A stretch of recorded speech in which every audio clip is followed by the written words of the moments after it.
following is an exclusive presentation of the Carolina Panthers and the NFL. The stars and stripes were on full display as the Panthers honored members of the military during the team's Salute to Service game. Couldn't ask for a better sentence. Let's get it. But the Falcons played spoiler, giving Carolina everything they could handle. Throws, home run ball. Julio Jones caught at the 3-yard line. How did he do it? Picked off at the 3-yard line right side. 3 picks, 3 sacks in the first half by this Atlanta defense. Christian McCaffrey not only passed 1,000 rushing yards for the season, but opens up about how his bond with veterans fuels him on the field. This plus much more. Get ready because the Huddle breaks now.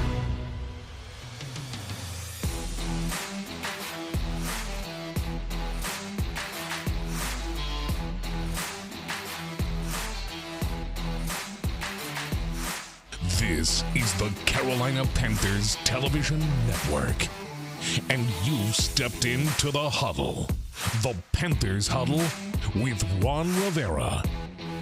And your host, Jacinda Jacobs. Brought to you by Power Home Solar. Welcome inside Panthers Huddle. I'm your host, Jacinda Jacobs. So you take a step forward and a few steps back. It's okay. It's called growing pains, and it doesn't feel good sometimes. But this is pretty much how head coach Ron Rivera summed up the last game against the Falcons. It's what happens when you have young players in key positions. They're gonna have some hiccups sometimes. But we have to continue to work hard and learn from every snap and grow with every play. Check out this week's Bojangles Rewind. Start fast, bring the energy from the first snap today, all right? 1 on 3, 1, 2, 3, win! Falcons looking pretty snappy here to begin the ball game. Be a small victory to hold Atlanta to a field goal. Back to snap it to Ryan. Ryan all alone in the backfield. Ryan pumps once, now goes underneath short range, caught, but the Panthers, Trey Boston, right there on the catch, well short of the first down. Tackle made at the 23. He had nowhere to step up, bro. He had nowhere to step up, bro. We pushed the pocket. So Young-Ho Koo draws down on a 38-yarder left hash. It's up, he likes it, and it is good. 3-0 Atlanta. So far it's been interception and 3 and out for this Panther offense. Fortunate to only be down 3-0. 2 backs to protect for Allen, doesn't work. Allen is lit up at the 18, a sack right up the middle. So now the Panthers, 4th and 21 from the 19. Will have to punt it away. Better one by Pilardi this time. High arcing, spiraling punt. Barner back to the 21, turns to the near sideline, picks up a block at the 30, 35-40, cuts to the outside 50, got a convoy 40, 35-30 to the 20, the 10. Kenyon Barner somersaults into the end zone for an 79-yard punt return touchdown.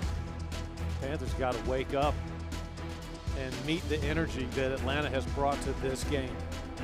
7 in the tackle box. Allen goes over the middle. Open receiver Moore, 40-yard line to the 45. A 5-yard run after the DJ Moore catch. There's a start. First down, Carolina. 4th down along 2 from the 38-yard line of the Falcons. 10-0 Atlanta. Crowd aware of the significance of this moment. McCaffrey in motion to the far sideline. Swing pass out of the backfield. McCaffrey out of bounds, the 30-yard line. First down, Carolina Panthers. Can it be one play that can spark Kyle Allen? And if it is, it was this particular play. Hopefully this could be somewhat of a jump start. 2nd down 10. Short set, Allen climbs up in the pocket, zips it into the end zone, intercepted. Picked off Trufant in the end zone. Ridley Jones engaged to the far sideline. Job 1, Mark Julio Jones. 3rd down 16, Matt Ryan. Straight drop, short drop. Hit as he throws. Home run ball. Julio Jones caught at the 3-yard line. How did he do it? Allison motions to a tailback spot. Gets the handoff, straight ahead running, touchdown. He scores right up Mint Street. That one hurt. That came on a 3rd down and 16 conversion. 20-0 Atlanta. Points here, let's drive. One at a time. Panthers are in scoring range, down 20 to Love on 3rd down and 1 out of timeouts. Allen backs up and fires intercepted. Picked off at the 3-yard line right side. It's just been that type of day for us. It hasn't been our day from the 3rd play of the football game, to be very honest. The Panthers will drop to 5-5.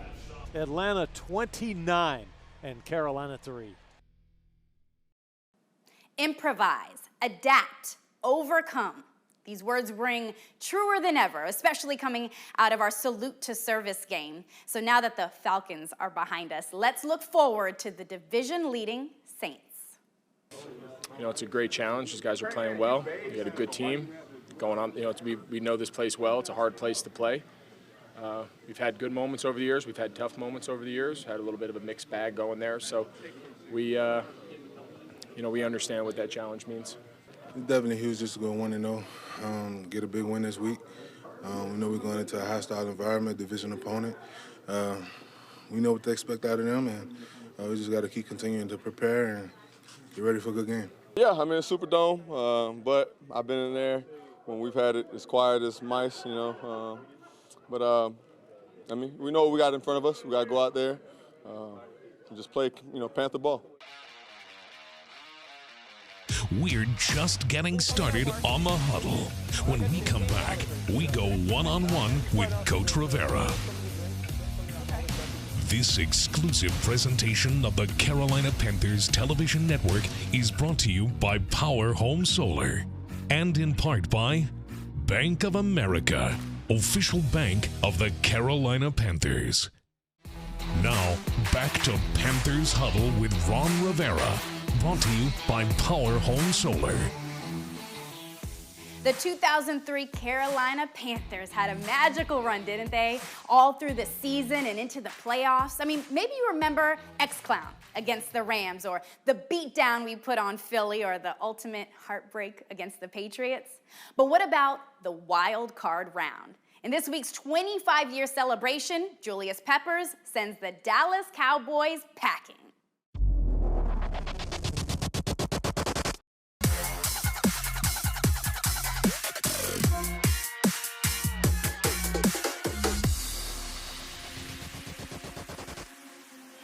Second and 1, call it.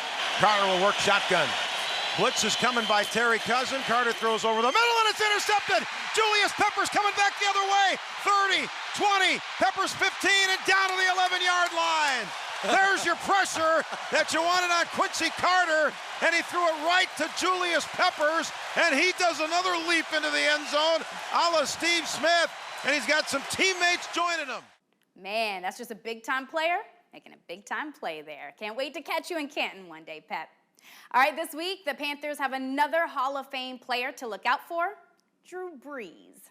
Brees and the Saints are leading the division, and a win this week will close the gap. Head coach Ron Rivera sits down with Caroline Can to talk about what the Panthers have to do to beat the Saints. Well, Coach, we're sitting with 6 weeks left in the season. Your team's at 500. What do you want to see happen over these next 6 weeks to label this season a success? Well, first and foremost, I think we got to take a look at this season one game at a time from here on out, because that's really what it is. Every game's important. Every game means something different each week. This week it's about getting after New Orleans, about winning this football game and putting ourselves in position. Well, if we look back at the game that you guys just played, going into that game, the big worry for everyone was this run defense. But you guys hold them to 54 yards. Then they go on to still win and score 28 points. Do you take any moral victories in holding them? There's no moral victory as far as that's concerned. The biggest problem we had in that game, more so than anything else, is we turned the ball over, we didn't take it back. When it came down to it, we had a couple situations where we didn't do our job. We get down in the red zone, you can't turn the ball over. We did that 3 times. And when you don't do that, you miss the opportunity, you miss the chance to win a football game. Well, I know after the 49ers game, Kyle Allen approached you on the plane immediately and wanted to get back to work to fix what had happened in that game. Has he had that same approach after this last week? No, he and I talked after the game, though, and I went and found him. And the biggest thing and the biggest problem with that is, and it just doesn't start with him. It started up front. We had some issues with protection, individual protection techniques, stuff like that. And again, when that happens, it kind of puts it in a situation where Kyle tried to do more than he needed to. Again, stay within the framework of what we do the things that are out there, and take advantage and take opportunities from what the defense is giving. Well, as you guys move on to the Saints and looking to correct some of those things, you just told me today was a good day out there at practice. How has the tone been set for this week by your team? Well, I think the tempo's been really good. I like the way they practiced, like the energy they came out on the football field with and worked today and worked hard. You know, it's one of those things that this is a divisional rival as well, but they're in first place, so the challenge is in front of us. And I think right now, I think the guys really understand that and are focusing in on it. What are the Saints doing best right now? I think they do a lot of things good. They really do. They've got a quarterback that just, you know, is a future Hall of Famer, and they've got some tremendous playmakers on the offensive side. Defensively, they're attacking people. So again, you know, they're a sound, solid football team, and on special teams, they've got some real good specialists. So again, our work is cut out for us. How do you combat a quarterback like Drew Brees? Well, you got to make plays early. That's really the truth, because if you look at what Atlanta did and the success they had early in the game, that really helped kind of set the tone, because it made them one-dimensional. It got them to the point where you know, Atlanta didn't have to really respect the run as much as they had to. And so I think that took a little bit away from, you know, what New Orleans wanted to do. Well, this is my first time to New Orleans, so what do I need to know about New Orleans? Stay out of the bar scene. All right, that's easy enough. I do hear it's loud down there. You guys, how do you mimic that? It's. I mean, you practice that way and you expect it. You know, most of our guys are used to it. They've been through it. They understand it. They anticipate it. They know what to expect. And really, the truth of the matter is they just have to focus on their jobs. Well, you told me no bar scene, but can I do food? Oh, is there good food scene? There's a lot of great food out there. Really be careful with the food, because you can overeat definitely. And if you have time, go to the World War II Museum. Okay, you are a history guide. I loved it. I appreciate that. I really, truly thought that was really one of the great museums in the United States, and probably in the world, I bet. Oh, that's good to know. Well, I'm heading down early, so I might check that out. I'll get back to you on what I get into, but thanks, Coach. All right. Thanks. Still to come on the Huddle. Panthers legend Mike Tolbert sits down with Coach Rivera to break down the Saints. Closed captioning for the Panthers television network is provided by Charlotte Eye, Ear, Nose, and Throat Associates, helping you enjoy the sights and sounds of the NFL all season long. Now, back to Panthers Huddle with Ron Rivera, brought to you by Power Home Solar. I know the Saints are our next opponent, but maybe, just maybe, we can take a page out of their book. And what I mean is, just 2 weeks ago, the Falcons were in the Superdome and served them a big fat L. And then the very next week, the Saints bounced back with a win against division opponents. So maybe we can do the same thing. Panthers legend Mike Tolbert sits with head coach Ron Rivera in a film session to break down what makes the Saints tick. All right, Coach, we're back at it again this week. Got this New Orleans Saints this week, you know, division rival, somebody that we have played really hard the past few years. What's something that you think we can key in on that we can take advantage of this week? Well, probably one of the biggest things really, again, is this team is an opportunistic team, and if you can create plays, positive plays, and not turn the ball over in silly ways, silly fashions, you give yourself an opportunity to move the ball down the field. Which is something that Atlanta did really well versus them a couple weeks ago. What kind of fronts and formations you see from them defensively? Well, you're going to see the mug front like they did right here. They're going to mug it up, and they're really telling you once they do that, they're going to bring pressure. And ideally, they typically bring the outside guys. So by mugging like this, showing what they're going to do, he should have a clean read. And what they're going to try and do is they're going to track 3 vertical. What he's got to do is present a better ball to be thrown and caught. He's got the read. He's made the good decision, okay, but he's got to throw the ball better. He's got a guy wide open here to convert for the first down. He's got a guy coming up the seam that's got a chance to get a step on a safety. And unfortunately, he threw the high ball. When you see this mug front, what kind of plays do you think offensively that we could take advantage of that? Anytime you present the mug front, you're telling the quarterback, hey, we're blitzing somebody, okay? So again, what he's done is he sees the 4 deep or the men over the top. They're going to tell him that, hey, we got a chance to cover here. He's going to come over, cover here. He's got to cover here, and that's 0. But they're not going to bring 0 in this instance. They're going to drop somebody out to pick a guy up, okay? So now they're going to roll their defense. All he has to do is find the best matchup. What is his matchup that he feels is going to win, and then he's got to deliver the ball there. This is one of Sean Payton's nuances to his offense. He's got Taysom Hill, who's pretty much a do-everything type player from him. He plays H-back, plays some running back, plays quarterback, plays on special teams, kind of like how Joe Webb was when I was here. What this does is when they bring him in is they create the thing that you now have to treat him as the position you think he's lining up in. They bring him in, put him as a wildcat quarterback. So what they're going to do is they're going to run this basically their zone read package. He's going to put the ball in his gut. He's going to try and read what he has going on over here. But I'm not sure if Tampa Bay did this on purpose or this was a call that was already in. But as soon as he became the quarterback, they bring this guy off the edge, and they're going to stop the play that's been designed. What he's going to do is he's basically reading an ROP. He's trying to figure out how to get the ball, okay, right here, and see what he's trying to do. He's trying to hit this guy on the crosser, but it's like they anticipated it and brought him off the edge and got the sack off the play. Now this final play, Coach, it's just one instant where it can be a big play made at any time. But Tampa was in the right position. Yes. They just didn't make the play. To me, this is really about being aware, and it's almost like, where's Waldo? Where is number 13? You know, you've got to be thinking, where is he lined up? And then based off of that, then you play. They're going to send 4 strong. If 4 go away, I know 1's got to be coming back. Somebody has to be coming back to my zone, and I'm almost anticipating it's going to be 13. So we know things are going to happen. You know, plays are going to be made on both sides of the ball, all around the field. But, you know, the good thing about it, Coach, we got good players, too. We got great players that can play the game, and we're going to be ready come Sunday down in the Superdome. Oh, I believe so. I believe our guys have a good feel for this team. This is really one of the elite quarterbacks in the league, and I think our guys also love the challenge of playing against New Orleans. Coach, you're ready. The team is going to be ready. Let's go get this W. Let's have some fun. Let's do it. Coming up on the Huddle, Christian McCaffrey opens up about how he uses his bond with veterans to fuel him on the field. This exclusive presentation of the Carolina Panthers television network is brought to you by Power Home Solar and in part by Bank of America, official bank of the Carolina Panthers. The Panthers participated in their annual Salute to Heroes program. The team hosted 21 Purple Heart recipients and their families. They were able to hang out during practice, meet the players, and also were honored in a very special halftime presentation. Each player wore a helmet decal with the initials of a Purple Heart recipient during the game. Tight end Chris Manhertz shares a heroic story from Carolina native Corporal Jackie Drakeford. Corporal Jackie Drakeford, a native of Kershaw, South Carolina, enlisted in the U.S. Marine Corps on December 2nd, 1965.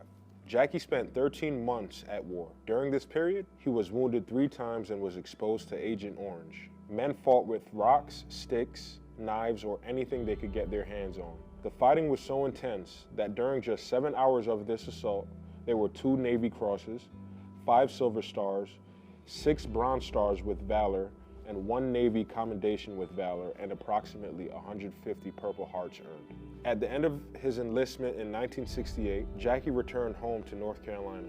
He is now retired and lives in Tega Cay, South Carolina with his wife, Geneva. They have 5 children and 6 grandchildren.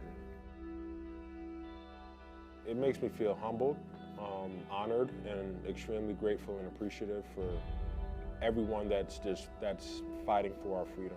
Wearing his initials on my helmet is just a small token compared to the big picture of how much I really appreciate it. So I have a brother that served, and knowing that and knowing what he has been through and the sacrifices he has made kind of makes it more hit at home for me, because I know somebody on a super personal level that has gone through that. So in knowing that, it just makes me appreciate it a little bit more.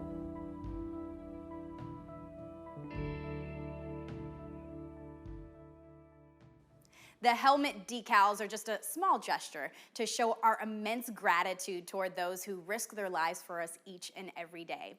And I know it may sound cliche, but the players truly recognize the sacrifice and use the stories as motivation. In this week's Coke Community Spotlight, Christian McCaffrey knows he would not be able to play a game he loves so much if it wasn't for the men and women who protect his freedom. Yeah, Spencer Milo is somebody who I met a while ago. He's somebody that I look up to, and getting to know him has been a lot of fun, just to hear his stories and to understand what he's gone through. I think the biggest thing is it puts into perspective how little we are, and you know, we take so many things so serious that in reality aren't. You know, here's a guy who's been through stuff that I couldn't imagine, and he did it for us. He did it for people that he doesn't even know, and I think the more we understand that there's people overseas who are risking their lives for people that they don't even know, I think that needs to be respected most.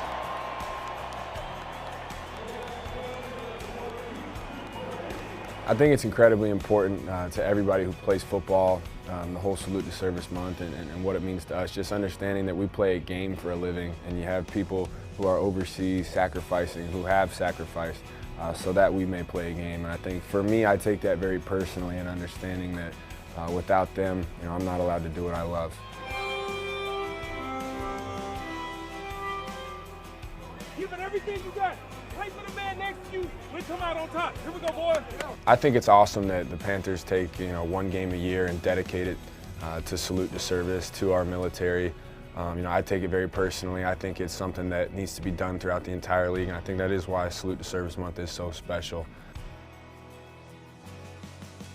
Knowing that we can give them a couple hours out of their day just to relax, just to get away from what they're going through, that means a lot, and I think it definitely makes you play a little bit harder. It definitely puts a little bit more wood in the fire, just knowing that there's people over there who are excited to watch you play, who are fighting so that you can.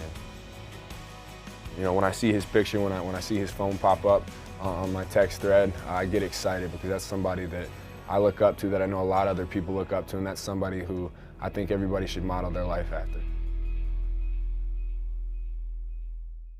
We've run out of time this week. On behalf of Coach Mike, Caroline, and the entire Huddle team, thank you so much for tuning in. We'll catch you right back here next week on Inside Panthers Huddle. You've been watching the Panthers Huddle, a copyrighted presentation of the Carolina Panthers and the NFL.